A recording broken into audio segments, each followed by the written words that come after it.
is part 2 of chapter 3, the Middle Ages. In this chapter, Medieval Times, the Middle Ages, British Civil War, and the House of Tudor. War at home and abroad. Broadly speaking, the Middle Ages, or medieval period, spans 1,000 years, from the end of the Roman Empire in AD 476, up until 1485. However, the focus here is on the period after the Norman conquest. It was a time of almost constant war. 1284.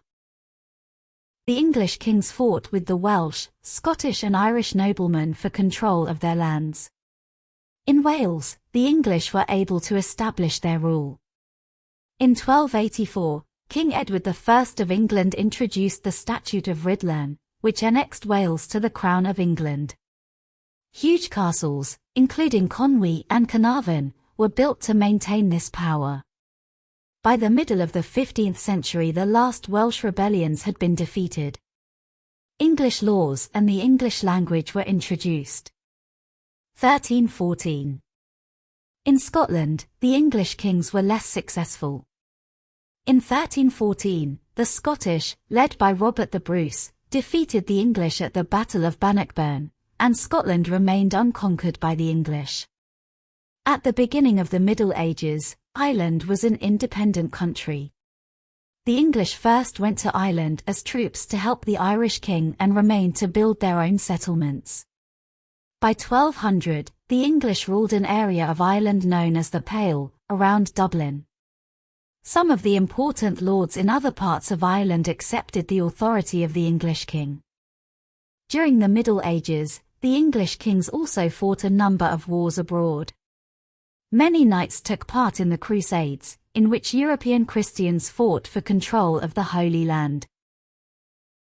English kings also fought a long war with France, called the 100 Years' War, even though it actually lasted 116 years. One of the most famous battles of the 100 Years' War was the Battle of Agincourt in 1415, where King Henry V's vastly outnumbered English army defeated the French. What say you? Are you scared of this battle? There's no shame. Save your men. You saved your own men. You came here. To me! Surrender to me! I cannot do that. Well then, boy. Let us make famous. That field out there. This little village of Agincourt. It will forever mark the site of your gallows disgrace. The English left France in the 1450s.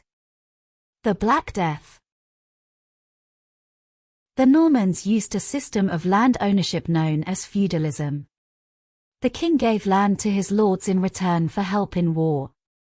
Landowners had to send certain numbers of men to serve in the army. Some peasants had their own land, but most were serfs. Serfs had a small area of their lord's land where they could grow food. In return, they had to work for their lord and could not move away. The same system developed in southern Scotland. In the north of Scotland and Ireland, land was owned by members of the clans, or prominent families. 1348. In 1348, a disease, probably a form of plague, came to Britain. This was known as the Black Death. 1/3 of the population of England died and a similar proportion in Scotland and Wales. This was one of the worst disasters ever to strike Britain. Following the Black Death, the smaller population meant there was less need to grow cereal crops. There were labor shortages and peasants began to demand higher wages. New social classes appeared, including owners of large areas of land, later called the gentry, and people left the countryside to live in the towns. In the towns, growing wealth led to the development of a strong middle class. In Ireland, the Black Death killed many in the Pale and, for a time, the area controlled by the English became smaller. Legal and political changes. In the Middle Ages, Parliament began to develop into the institution it is today. Its origins can be traced to the King's Council of Advisors, which included important noblemen and the leaders of the church. There were few formal limits to the king's power until 1215. In that year, King John was forced by his noblemen to agree to a number of demands. The result was a Charter of Rights called the Magna Carta, which means the Great Charter. The Magna Carta established the idea that even the king was subject to the law.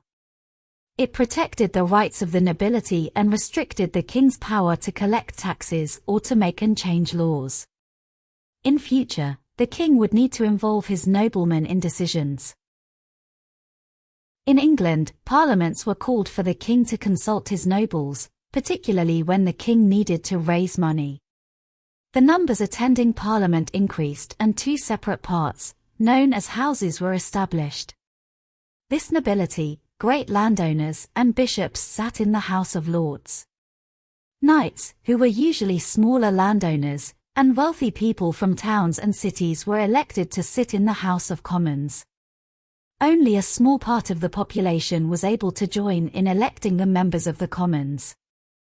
A similar parliament developed in Scotland. It had three houses, called estates: the Lords, the Commons and the clergy. This was also a time of development in the legal system. The principle that judges are independent of the government began to be established. In England, judges developed common law by a process of precedence, that is, following previous decisions, and tradition. In Scotland, the legal system developed slightly differently and laws were codified, that is, written down. A distinct identity. The Middle Ages saw the development of a national culture and identity. After the Norman conquest, the king and his noblemen had spoken Norman French and the peasants had continued to speak Anglo-Saxon. Gradually these two languages combined to become one English language. Some words in modern English, for example, park and beauty, are based on Norman French words. Others, for example, apple, cow, and summer, are based on Anglo-Saxon words. In modern English there are often two words with very similar meanings, one from French and one from Anglo-Saxon. Demand, in French, and ask, in Anglo-Saxon, are examples. By 1400, in England, official documents were being written in English, and English had become the preferred language of the royal court and parliament.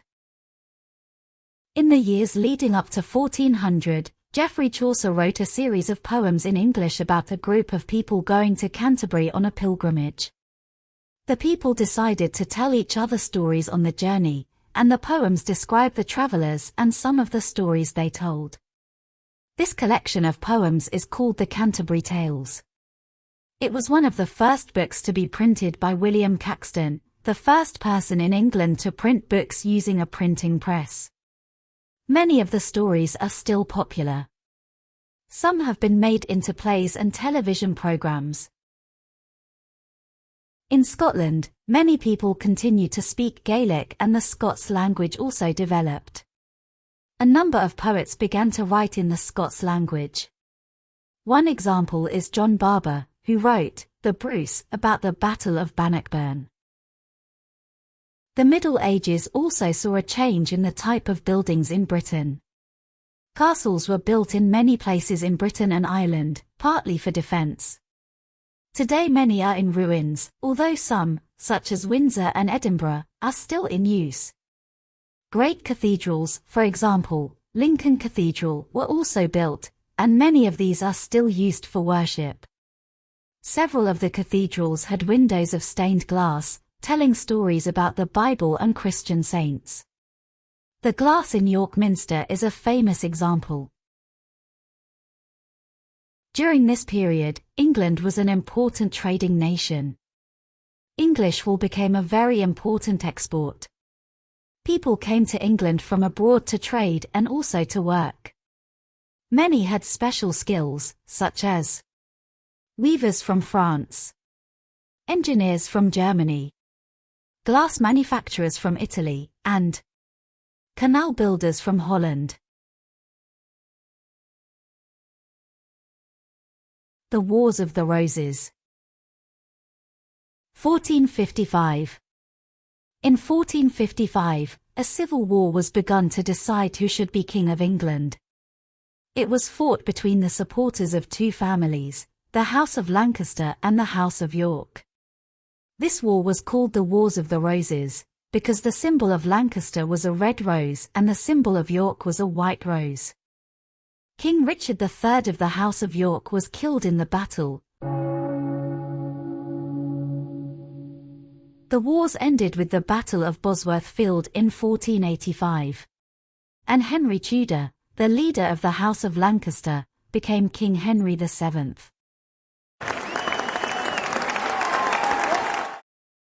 Henry then married King Richard's niece, Elizabeth of York, and united the two families. Henry was the first king of the House of Tudor. The symbol of the House of Tudor was a red rose with a white rose inside it as a sign that the houses of York and Lancaster were now allies. Now check that you have understood all of the following before moving on to part 3. The wars that took place in the Middle Ages. How Parliament began to develop. The way that land ownership worked. The effects of the Black Death. The development of English language and culture. The Wars of the Roses and the founding of the House of Tudor. Rewatch this video if anything is unclear. Thanks for watching.